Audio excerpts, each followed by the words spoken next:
السلام عليكم ورحمة الله وبركاته. أعوذ بالله من الشيطان الرجيم. بسم الله الرحمن الرحيم.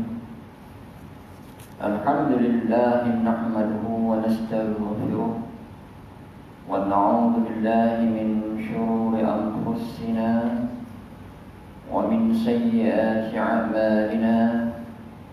من يهده الله فلا مضل له ومن يضلله فلا هادي له.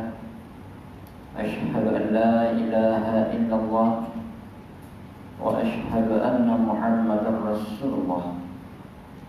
والصلاة والسلام على أشرف الأنبياء والمرسلين وعلى آله وأصحابه أجمعين.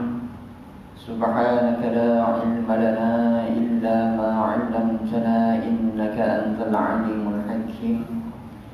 ولا حول ولا قوة إلا بالله العلي العظيم. رب اشرح لي صدري ويسر لي أمري واحلل عقدة من لساني يفقهوا قولي. أما بعد، فيا عباد الله اتقوا الله. أوصيكم وإياي بتقوى الله فقد فاز المتقون. وأما بعد، Alhamdulillah, kita rafa'kan setinggi-tinggi pujian kehadrat Allah Subhanahu wa Ta'ala, dan kita bersyukur kehadrat Allah Subhanahu wa Ta'ala kerana dengan limpah kurnia, taufik dan hidayah Allah Subhanahu wa Ta'ala dapat kita bersama-sama berkumpul dalam majlis ilmu di antara maghrib dan isya dengan menggunakan kitab Qanun Jinayah Syar'iyah dan sistem kehakiman dalam perundangan Islam berdasarkan Quran dan hadis yang disusun oleh Haji Sa'id Haji Ibrahim bekas Mufti Negeri Sabah. Kita masih dalam membincangkan qala mu'allif rahimahullah wa nafa'na bi'ulumihi bid-darin amin ya rabbal alamin. Masih di dalam perbincangan pada fasal yang ketiga, minum arak ataupun khamar. Jadi minum arak ataupun khamar adalah merupakan satu perbuatan yang dicela oleh syarak. Ianya adalah merupakan dosa besar dan diancam dengan azab oleh Allah Subhanahu wa Ta'ala di hari akhirat kelak. Dan juga semasa hidup seseorang yang meminum arak sabit dengan kesalahan, bukti dia meminum arak, yang mana orang itu akan dikenakan hukum had ataupun hudud. Yang mana minum arak adalah merupakan satu perbuatan yang boleh menyebabkan merosakkan akal. Yang mana akal adalah merupakan satu ciptaan Allah Subhanahu wa Ta'ala yang tinggi kedudukannya dan mulia, membezakan di antara manusia dan juga haiwan, di antara manusia dan juga makhluk yang lain seperti pokok. Yang mana dengan akal itulah manusia dimuliakan oleh Allah Subhanahu wa Ta'ala. Dan juga di antara kerosakan dengan sebab minum arak atau khamar apabila seseorang itu ketagih, yang mana boleh menyebabkan rosaknya ekonomi dengan sebab perbuatan itu. Seseorang yang ketagih minum arak, di mana akalnya akan jadi rosak sehingga dia tidak boleh bekerja, dan kalau bekerja pun boleh menyebabkan kemusnahan kepada ekonomi. Dan juga dengan sebab minum arak juga boleh menyebabkan rumah tangga akan jadi berantakan, akan jadi punah rana dengan sebab ketagih minum arak. Dan juga termasuk benda-benda yang lain ataupun minuman ataupun apa saja bentuk hisapan yang boleh menyebabkan rosaknya akal, sesungguhnya ianya dimusuhi oleh Islam. Dan juga tabiat semula jadi manusia memang tidak menerima akan perkara yang boleh merosakkan akal. Kemuliaan kita sebagai manusia seperti yang kita sebutkan tadi adalah dengan akal. Dengan sebab akal satu daripada syarat wajib untuk kita beribadah.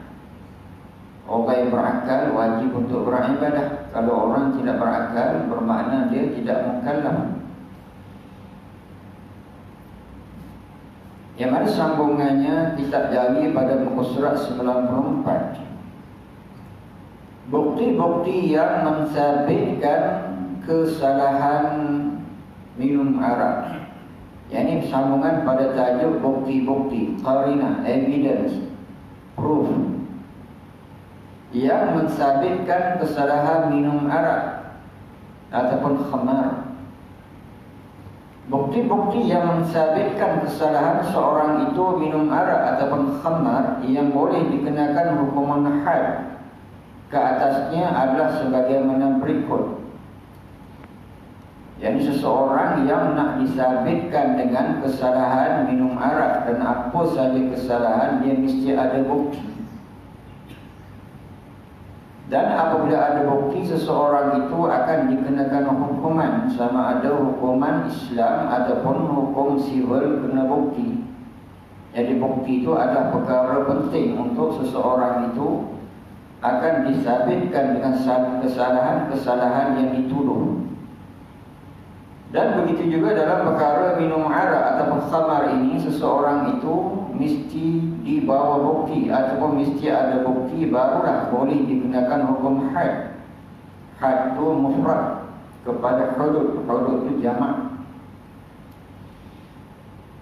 Sebagaimana berikut, ini bukti, ada dua bukti. Yang pertama syahadah, kesaksian. Yang kedua ikrar, yakni pengakuan. Ini adalah merupakan dua qarinah, dua bukti yang seseorang itu boleh disabitkan dengan kesalahan minum arak. Yang pertama syahadah, yakni kesaksian. Yang kedua ikrar ataupun pengakuan. Dan seterusnya kesalahan minum arak khamar boleh dibuktikan dengan keterangan lisan yang diberi oleh dua orang saksi, atau dengan ikrar, yakni pengakuan yang dibuat oleh orang yang dituduh itu dengan keredaan dirinya sendiri tanpa paksaan dari mana-mana pihak. Apakah yang dimaksudkan dengan syahadah ataupun kesaksian, yakni saksi? Dalam perkara berkenaan dengan minum arak, seseorang itu boleh disabitkan, ditetapkan kesalahan baginya, yakni mesti ada saksi. Dan saksi itu dua orang, sekurang-kurang dua orang. Berbeza dengan hukum zina, saksi mesti 4 orang. Dalam perkara ataupun dalam kesalahan jinayah minum arak, saksi itu memadai dengan 2 orang. Ataupun dengan ikrar, yakni peminum arak itu sendiri ikrar, mengaku dia minum arak. Apabila pesalah itu dibawa ke mahkamah di hadapan hakim, apabila ditanya apakah kamu minum arak, yang mana peminum arak mengaku dia minum arak, bermakna itu sudah cukup untuk mensabitkan kesalahan dia sebagai peminum arak. Ikrar, ikrar mengaku, pengakuan. Sebagaimana kalau kita belajar dalam mu'aqidah, ada 3 unsur yang menetapkan keimanan dalam diri kita. Satu ikrar, ikrar bil lisan, pengakuan dengan lisan. Dan juga tasdiq bil jinan, yakni benarkan dalam hati apa yang kita ikrarkan. Dan juga amal bil jawarih, dan amal dengan perbuatan terhadap apa yang kita benarkan dalam hati. Apa maksudnya? Seseorang yang beriman, mengaku beriman kepada Allah, seseorang yang mengucap 2 kalimah syahadah ikrar, tidak ada ilah, tidak ada Tuhan melainkan Allah, dan ikrar mengaku Nabi Muhammad sallallahu alaihi wasallam sebagai rasul, yang mana dia mesti benarkan dalam hati apa yang dia ikrarkan. Yang mana benar dalam hati itu dia panggil keyakinan, aqidah, yakni ikatan iman ataupun simpulan iman. Dan kedua itu mesti dizahirkan dengan perbuatan, arkanun, yakni dengan perbuatan, amalun bil jawarih, dengan perbuatan. Seseorang yang mengaku dia beriman kepada Allah tetapi dia tidak salat, bermakna pengakuan dia itu tidak sempurna. Sebab kesempurnaan iman itu mesti dizahirkan dengan apa yang disuruh oleh Allah untuk kita buat dan apa yang dilarang oleh Allah untuk kita tinggalkan. Jadi apa yang saya cuba kembangkan di sini, apakah yang dimaksudkan dengan iqrar? Iqrar bil lisan, yakni pengakuan terhadap keimanan, dan juga mesti dibenarkan dalam hati terhadap apa yang kita ikrarkan, kita mengaku, dan juga hendaklah kita zahirkan dengan perbuatan kita. Seseorang yang mengaku dia beriman kepada Allah tetapi dia tidak tutup aurat, mungkin benar pengakuan itu dalam hati tetapi belum sempurna iman. Kita tidak kata dia kafir, sebab persoalan akidah, persoalan keyakinan itu dalam lubuk hati. Mungkin dia benar beriman kepada Allah tetapi yakni dia ingkar terhadap suruhan Allah. Dia tidak kufur tetapi dia tidak melaksanakan tuntutan untuk menutup aurat. Ini berdosa. Berbeza dengan orang yang dia tidak beriman dalam lubuk hati. Mungkin zahir dia nampak Islam tetapi dalam lubuk hati dia tidak beriman. Yang mana orang ini adalah munafik, zahir Islam tetapi hati tidak beriman. Balik kepada apa yang kita bincangkan di sini, yakni berkenaan dengan ikrar tadi. Ikrar makna pengakuan pesalah, pengakuan jenayah, penjenayah minum arak ini. Apabila dia mengaku dia minum arak di hadapan hakim, yang mana hakim akan menerima pengakuan dia itu dan akan dikenakan hukum had. Dan juga kalau disaksikan oleh dua orang saksi, yang mana juga dia akan dikena hukum had. Dan kesemua, kedua-dua keadaan itu mesti di hadapan hakim. Dan kita selaku sebagai orang awam tidak boleh mengambil tindakan, tidak boleh menjatuhkan hukuman kepada pesalah jenayah. Kita tidak boleh sebagai orang awam untuk menjatuhkan hukuman kepada kesalahan ataupun pesalah jenayah. Tidak boleh. Itu adalah merupakan tugas hakim, tugas pemerintah.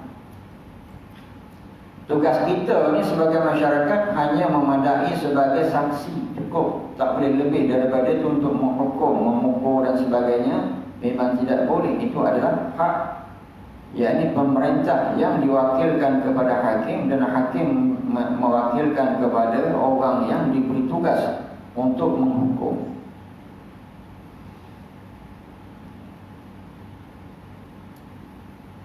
Yang ketiga, saksi-saksi dari pihak pendakwa ataupun penuduh mestilah terdiri dari dua orang laki-laki yang mempunyai syarat-syarat yang cukup, sebagaimana yang diperuntukkan dalam perkara 165. Yang ini berkenaan dengan saksi. Saksi di sini siapakah yang diterima sebagai saksi? Yakni dua orang laki-laki yang mempunyai syarat-syarat yang cukup sebagai saksi. Dan kesemua itu diterangkan dalam perkara 165.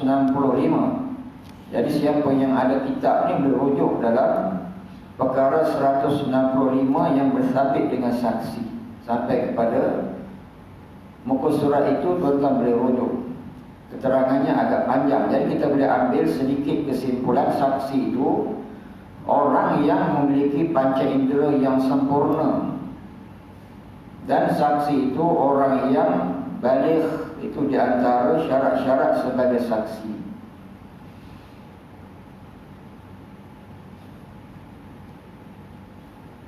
Yang keempat, jika saksi-saksi itu semuanya terdiri dari orang-orang perempuan atau seorang saksi laki-laki beserta dengan beberapa orang perempuan, maka kesaksian mereka tidak boleh diterima dan tidak boleh disabitkan kesalahan orang yang dituduh tadi, kerana kesaksian mereka itu boleh mendatangkan keraguan.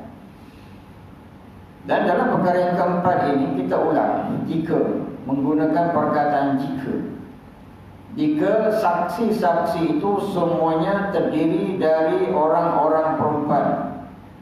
Andai kata saksi-saksi itu daripada kalangan orang perempuan, asalnya saksi itu mesti laki-laki. Dan sebaliknya, jika orang perempuan pula yang menyaksikan ataupun bersaksi, ataupun dia sebagai saksi, ia dibawa ke mahkamah, atau seorang saksi laki-laki beserta dengan beberapa orang perempuan, ataupun saksi itu satu orang laki-laki dan dicampurkan dengan beberapa saksi perempuan, dalam kes ini boleh ke tidak diterima sebagai saksi. Maka kesaksian mereka tidak boleh diterima dan tidak boleh disabitkan kesalahan orang yang dituduh tadi, kerana kesaksian mereka itu boleh mendatangkan keraguan. Yang mana dalam perkara berkenaan dengan hudud, saksinya adalah orang laki-laki, tidak boleh orang perempuan. Kalau macam tu, apakah ini diskriminasi? Tidak. Ini adalah kebaikan untuk orang perempuan dan kelebihan untuk mereka ada pada bahagian-bahagian yang orang perempuan diterima saksi. Contohnya dalam penyaksian anak susuan, radha'ah, itu diterima bagi saksinya orang perempuan. Ataupun dari segi kelahiran, jantina, itu saksi boleh diterima daripada orang perempuan. Sebab apa? Dalam kes-kes itu, orang laki-laki sudah tentu tidak terlibat sama dalam penyaksian dalam kelahiran. Jadi orang perempuan biasanya terlibat dalam perkara berkenaan dengan kelahiran. Dan kerana itulah, kalau kita perhatikan di sini, setiap orang ada dia punya tanggungjawab, ada bidang masing-masing. Islam iktiraf mengikut kepada bidang masing-masing. Kadang iktiraf itu melihat kepada jantinanya. Orang perempuan boleh jadi saksi dalam skop yang tersendiri, orang laki-laki jadi saksi dalam skop jantina yang tersendiri. Bagaimana dalam hal berkenaan rumah tangga, kelahiran, penyusuan dan sebagainya, itu kepada pihak perempuan. Dalam berkenaan dengan hudud ini, bagi pihak laki-laki kenalah kepada tempat. Dan juga dalam perkara contohnya berkenaan imam, di mana imam itu ada laki-laki, orang perempuan tidak diterima imam perempuan kepada makmum laki-laki. Jadi imam adalah orang laki-laki untuk laki-laki beserta dengan perempuan. Orang perempuan boleh jadi imam kepada sama jenis. Bukan diskriminasi, tapi itu adalah kebaikan bagi mereka.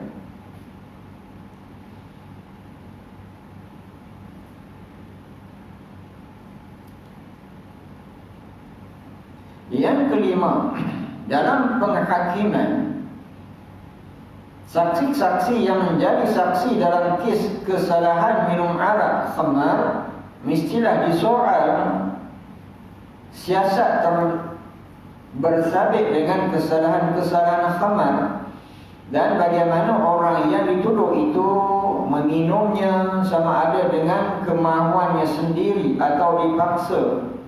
Dan adalah juga disoal tempat orang yang dituduh itu minum dan lain-lain yang ada hubungan dengan kes ini. Ini adalah kerja sebagai hakim. Jadi hakim ini, satu daripada keperluan hakim adalah saksi ataupun ikrar. Walaupun sebegitu, sebelum menjatuhkan hukuman itu, hakim mesti bertindak bijak dalam kes ini. Bagaimana? Dalam penghakiman, saksi-saksi yang menjadi saksi dalam kes kesalahan minum arak khamar mestilah disoal siasat bersabit dengan masalah khamar. Maknanya kerja hakim untuk menyoal siasat orang yang dituduh minum khamar, minum arak. Dan sebagaimana orang dulu itu meminum, di mana hakim juga akan menanya, menyoal orang itu bagaimana dia minum. Apakah maksud kamu minum? Bekas apa kamu minum? Botol apa yang kamu buka? Jadi kesemua itu akan disoal oleh hakim. Takut dia kata, saya buka botol kicap, tapi saya dah minum, dia mabuk. Jadi maknanya kemungkinan ada orang taruh arak dalam botol kicap. Ataupun dia kata, saya botol yang saya minum itu bekasnya adalah bekas sirap, tapi saya minum, saya pun pening. Jadi orang tengok dia minum arak. Sebenarnya botol itu pun memainkan peranan, ada syubhat. ada keraguan di situ di sisi hakim. Jadi hakim boleh menimbangkan kes itu ada syubhat. Jadi hakim memang kerjanya kena bijak lah. Bukan berdasarkan kepada saksi semata-mata terus menghukum, tapi mesti menyoal siasat, menyelidik. Sama ada dengan kemahuannya sendiri atau dipaksa. Hakim juga akan tanya, apakah kamu dipaksa ataupun kamu dengan kemahuan sendiri, ataupun kamu tak sedar air itu adalah air arak. Jadi kesemua itu perlu disoal. Kalau dia kata saya dipaksa, paksa ni memang tidak diterima lah. Dalam urusan jual beli pun tidak diterima, apatah lagi dalam kes jinayah tidak boleh diterima. Di mana dalam soal jual beli mesti ada keredaan. Innamal bay'un 'an taradin, yakni sesungguhnya jual beli itu dengan keredaan, tak boleh dipaksa. Apatah lagi dalam perkara berjinayah untuk disabitkan hukuman dan dikena hukum dera. Sudah tentulah dalam perkara ini kalau ada jalan-jalan ataupun ada dia punya tanda-tanda ada dipaksa, di mana hakim akan meletakkan itu mungkin ada syubhat, ada keraguan ataupun perkara itu ditukar kepada hukum yang lain. Dari kesemua itu hakim akan mengambil kira. Dan adalah juga disoal tempat orang yang dituduh itu minum. Begitu juga disoal kamu minum di mana. Saya minum di kedai itu, kedai nasi lemak. Jadi hakim akan terfikir kedai nasi lemak ada ke arak ataupun orang sabotaj. Boleh jadi juga. Kalau dia kata saya minum ni di night club, di bar, memang jelas dah. Itu tak ada pertikaian, memang tempat tu ada benda tu. Najis arak tu memang ada di situ. Tiba-tiba dia kata dia minum di kedai nasi lemak, minum pagi di sekian-sekian kampung. Jadi hakim akan melihat benda itu apakah dia disabotaj ataupun dia untuk dijatuhkan maruah dia dan sebagainya. Boleh berlaku zaman sekarang kan. Zaman sekarang sabotaj itu dah biasa.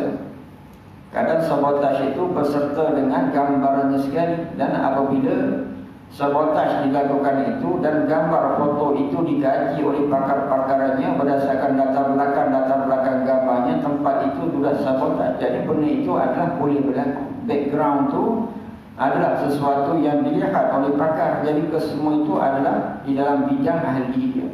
Jadi nak menjatuhkan hukuman itu perlulah didetailkan oleh hakim agar tidak melakukan salah tuduh dan juga salah denda.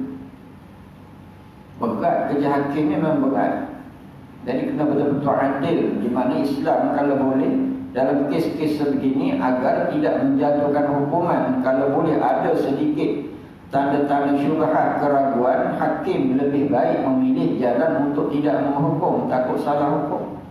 Di mana hukum minum arak ni hukum dengan Allah, bukan bersabit dengan makhluk, bukan bersabit dengan manusia. Hukum tu direct kepada Allah. Jadi hakim itu lebih baik mengambil jalan untuk tidak menghukum kalau ada tanda-tanda yang sedikit boleh membawa keraguan. Sebab minum arak itu jelas terus dengan Allah Subhanahu wa taala.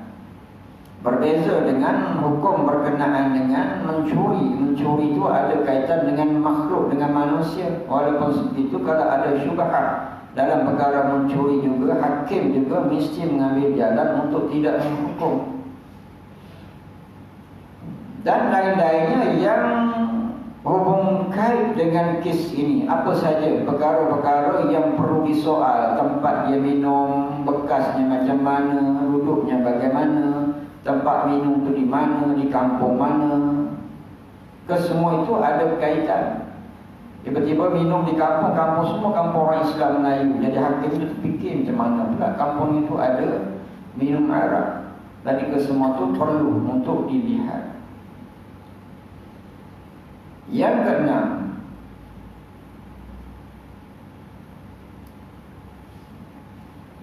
kesalahan minum arak khamar boleh disabitkan juga dengan ikrar. Yang pengakuan yang dibuat oleh orang yang dituduh itu sendiri. Ikrar atau pengakuan dari pihak orang yang kena tuduh memadai dengan sekali pengakuan sahaja. Jadi berkenaan dengan Bukti yang kedua adalah kesalahan minum arak atau khamar boleh disabitkan juga dengan ikrar. Jadi ikrar ni senanglah, orang yang minum tu mengaku dia minum. Dibuat oleh orang yang tuduh itu sendiri. Ikrar atau pengakuan dari pihak orang yang kena tuduh memadai dengan sekali pengakuan sahaja. Dia mengaku sekali sudah memadai, dan dia ni boleh disabitkan dengan hukuman itu. Walaupun sebegitu, hakim juga perlu melihat apakah orang dipaksa untuk berikrar. Apakah ada unsur-unsur orang dipaksa untuk mengaku dia minum arak. Hakim perlu tengok lebam kat muka dia kenapa. Dari mungkin dia dipaksa, ataupun dia dengkok-dengkok datang ke mahkamah kenapa, ataupun cakapnya tak betul, tergagap-gagap kenapa. Kemungkinan ada unsur sabotaj yang dia ni akan dipaksa ke semua tu di dalam bidang hakim lah. Kalau kita belajar dalam bab al-qadha, ada dia punya pelajaran-pelajaran tentang hakim tu.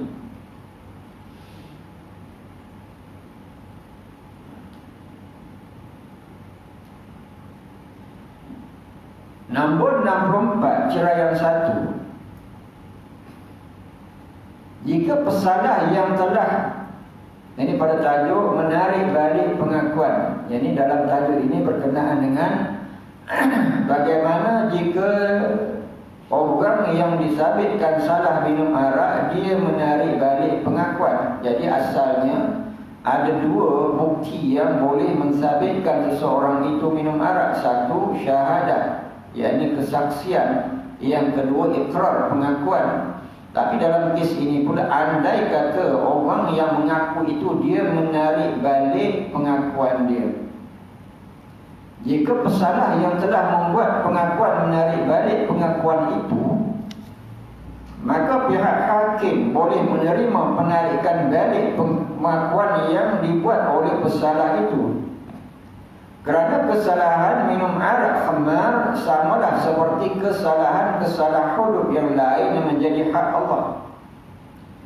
Jadi anda kata apabila satu orang itu mengaku dia minum arak, tetapi pada saat dia nak dijatuhkan hukum, dia menarik balik pengakuan itu. Adapun selepas daripada dia mengaku, dia menarik balik, yang mana hakim kena terima penarikan itu. Sebab dalam kes minum arak ni kita sebutkan tadi hak Allah. Jadi dia tarik balik, dia kata tidak, saya ni tak minum, saya salah cakap dan sebagainya, terpulang. Bagaimana dia nak menyebut alasan menarik balik? Penting dia tarik balik. Di mana hakim kena menerima penarikan dengan sebab apa? Minum arak tu adalah hak dia dengan Allah, bukan ada kaitan dengan manusia. Jadi kalau dia menipu, dia tanggung di hadapan Allah di hari akhirat nanti.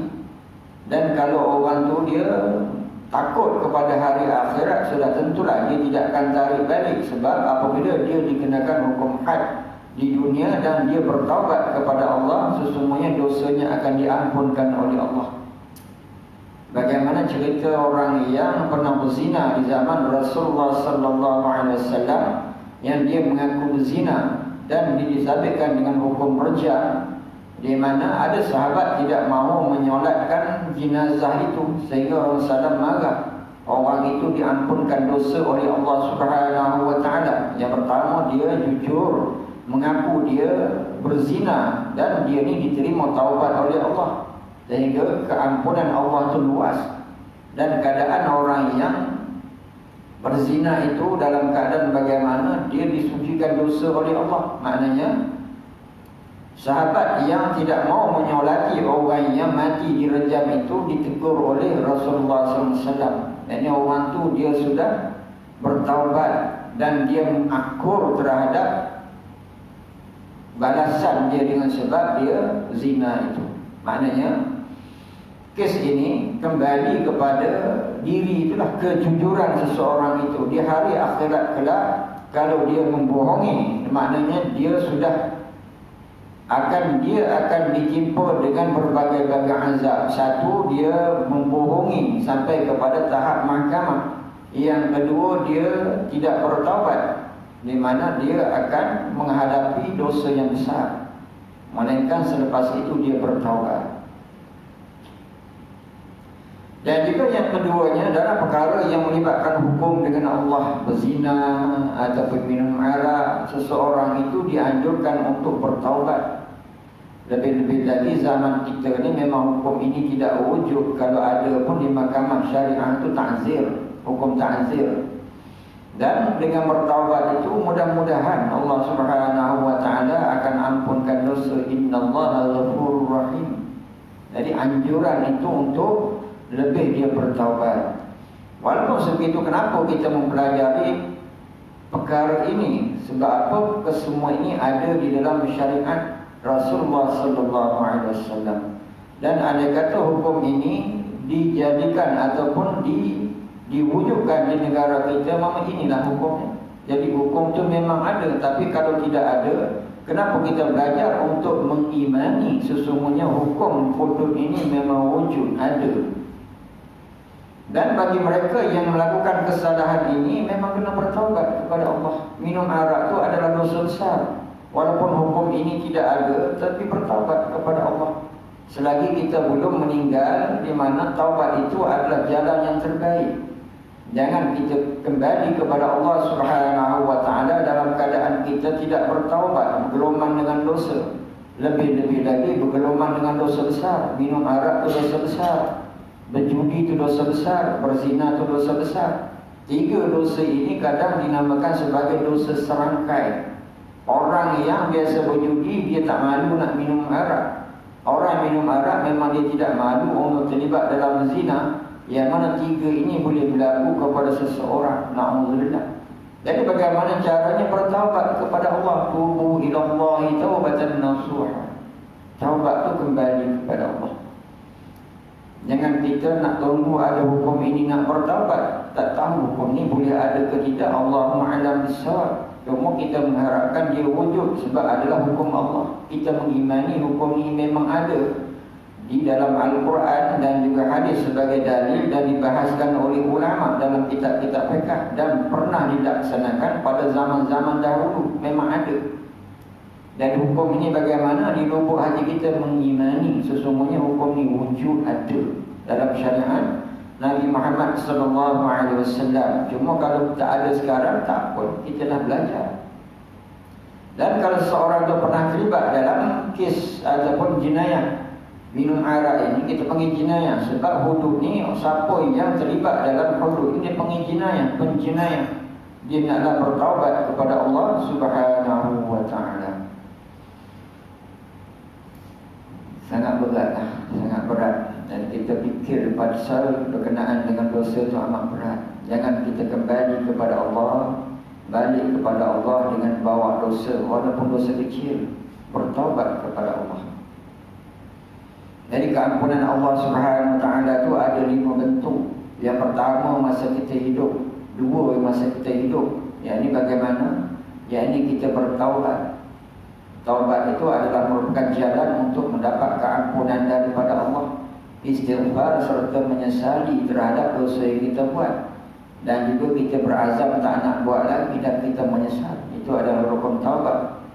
Mudah-mudahan Allah Ta'ala terima taubat kita. Yang keduanya melakukan amal kebajikan akan menghapuskan dosa. Al-hasanat yudhibnas sayyiat. Itu masa kita hidup. Jadi kita bertaubat, kita istighfar dan kita perbanyakkan kebajikan. Ini setiap yang ditetapkan di syariat oleh Allah. Suruhan Allah itu adalah kebajikan. Solat berjamaah kebajikan, menghapuskan dosa. Solat 5 waktu yang wajib itu adalah kebajikan, menghapuskan dosa. Duduk dalam majlis ilmu, menghapuskan dosa. Jadi perbanyakkan kebajikan. Dan kita kena kenal apa itu kebajikan. Yang kebajikan itu menghapuskan dosa. Yang 3 lagi selepas kita mati, yang di mana yakni syafaat Rasulullah sallallahu alaihi wasallam. Dan kita kena mengimani Rasulullah sallallahu alaihi wasallam sebagai Rasulullah. Kita nak memperbanyakkan salawat kepada baginda sallallahu alaihi wasallam. Yakni salawat itu diutamakan untuk diperbanyakkan pada hari Jumaat. Salawat ini termasuk dalam zikir. Sebab dalam selawat tu kan ada sebutan Allah, Allahumma salli ala Muhammad, Allah ataupun Allahumma salli ala Sayyidina Muhammad. Setiap lafaz yang ada Allah di dalamnya sebagai zikir umumnya. Dan kalau disebut secara khusus, yakni itu selawat kepada Rasulullah SAW. Jadi perbanyakkan selawat itu mudah-mudahan kita ni dikasihi oleh Rasulullah SAW dan layak untuk mendapat syafaat Rasulullah SAW. Dan syafaat itu adalah keampunan daripada Allah kepada kita. Yang keduanya syafaat ahli keluarga ataupun orang yang kita sayangi, orang yang mati syahid dalam satu keluarga, dia memberi syafaat pada ahli keluarganya. Dan juga yang ketiga ni, kita tak nak lah yang ketiga ni dapat keampunan Allah, tapi dibakar dalam neraka, ini tak nak. Memang boleh dapat keampunan Allah orang yang mati dalam keadaan beriman tapi bawa dosa yang banyak, melebihi akan pahala dia masuk dalam neraka. Dalam neraka satu tempoh yang Allah Subhanahu Wa Taala izinkan, sesuai dengan siksaannya akan dikeluarkan daripada neraka masuk dalam syurga. Neraka ni sesaat tak nak kita duduk dalam neraka.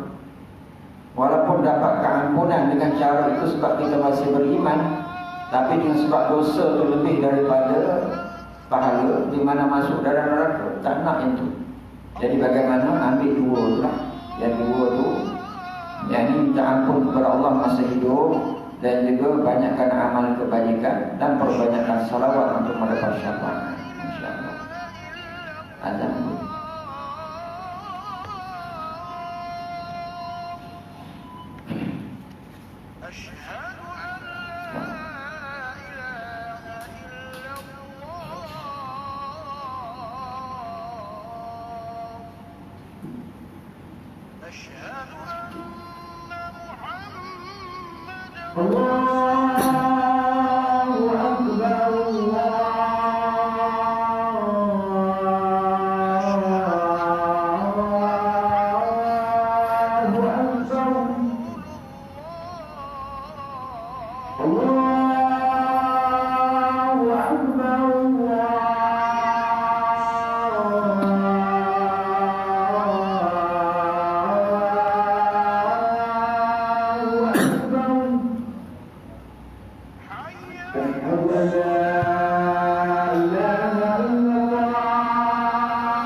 InsyaAllah kita sambung sikit dalam 5 minit. Jadi berkenaan dengan ikrar, apabila seseorang itu menarik balik pengakuan dia daripada minum arak. Yang kedua, penerimaan hakim penarikan balik pengakuan yang telah dibuat oleh pesalah yang melakukan kesalahan minum arak khamar kerana kemungkinan pengakuan yang dibuat oleh pesalah itu tidak benar dan menimbulkan kesamaran dan keraguan yang boleh melepaskan orang yang dituduh dari hukuman hudud. Ini adalah berdasarkan hadis Rasulullah SAW yang diriwayatkan daripada Abdullah bin Mas'ud radhiyallahu anhu. Jadi penarikan ikrar orang yang minum arak. Asalnya dia mengaku dia minum arak, tapi dia tarik balik. Dalam perkara ini hakim kena melihat, mengambil penarikan itu ataupun dalam mendengar penarikan itu. Sebab berkemungkinan pengakuan itu dibuat oleh pesalah yang tidak benar. Mungkin dia tersalah cakap ataupun dia tak faham di antara arak ataupun minum biasa, dia tak faham. Dan menimbulkan kesamaran, yakni syubhah, ada syubhah, mungkin nampak dipaksa ataupun dia ni disabotaj dan sebagainya, dan keraguan yang boleh melepaskan orang yang dituduh dari hukuman hudud. Ini adalah berdasarkan hadis Rasulullah SAW yang diriwayatkan daripada Abdullah bin Mas'ud radhiyallahu anhu. Idra'ul hududa bisyubhat, yang bermaksud tolaklah hukuman hudud itu dengan sebab sesuatu perkara yang menimbulkan syubhat ataupun keraguan dan kesamaran. Ini jelas dalam hadis ini. Yang mana hadis ini lebih tertuju kepada peranan ataupun kerja hakim. Apabila ada syubhah, tolakkanlah hukuman hudud itu dengan sebab sesuatu perkara yang menimbulkan kesamaran dan keraguan. Anda kata pesalah itu menarik balik, bermakna di sisi hakim ada keraguan. Kenapa dia mengaku lepas tu dia tarik balik? Kemungkinan ada sesuatu yang menyebabkan dia berkata dia mengaku, ataupun apa saja dalam bentuk yang menimbulkan keraguan pada sudut hakim, yang mana hakim kena tarik ataupun tidak menetapkan kesalahan hudud itu kepada orang minum arak. Jadi maksudnya lebih baik tidak menghukum daripada menghukum takut salah hukum. Sedangkan minum arak ni jelas dia adalah di antara seseorang itu dengan Allah. Kalau dia dipaksa tiba-tiba dihukum, bermakna satu kesalahan besar kepada hakim. Jadi lebih baik ambil jalan tidak menghukum hudud ini apabila ada syubhat ataupun kesamaran. Yang terakhir, ketiga, pengakuan yang dibuat oleh orang yang sedang mabuk tidak boleh diterima kerana mungkin pengakuan itu tidak benar, dan pengakuan yang tidak boleh diambil kira dan tidak boleh diterima penyaksian dan keterangannya. Orang yang dalam keadaan mabuk tidak boleh diambil penyaksian ataupun ikrar dia. Mungkin dia mabuk bukan sebab minum arak, dia mabuk lain, mabuk laut, ataupun mabuk dia salah makan ubat. Nak makan ubat kecil manis, pakai ubat lain, dia salah, jadi mabuk, dia mengaku minum arak. Jadi keadaan ini, dalam keadaan mabuk apa saja, mabuk tidak boleh diterima ikrar orang yang mabuk itu tadilah. Jadi mudah-mudahan apa yang kita kongsikan pada malam ini dapatlah manfaat kepada kita, dapat kita memahami hukum Allah Subhanahu wa taala. A'udzubillahi minasyaitonirrajim. Bismillahirrahmanirrahim. Alhamdulillahirabbil alamin. Allahumma arinal haqqa haqqan warzuqna ittiba'ahu wa arinal batila batilan warzuqna ijtinabah. Allahumma 'allimna 'allamtana waj'alna min 'ibadikas shalihin. وصلى الله على سيدنا محمد وعلى آله وصحبه وسلم والحمد لله رب العالمين. أقول قولي هذا وأستغفر الله العظيم لي ولكم ولسائر المسلمين والمسلمات فاستغفروه إنه هو الغفور الرحيم. السلام عليكم ورحمة الله وبركاته.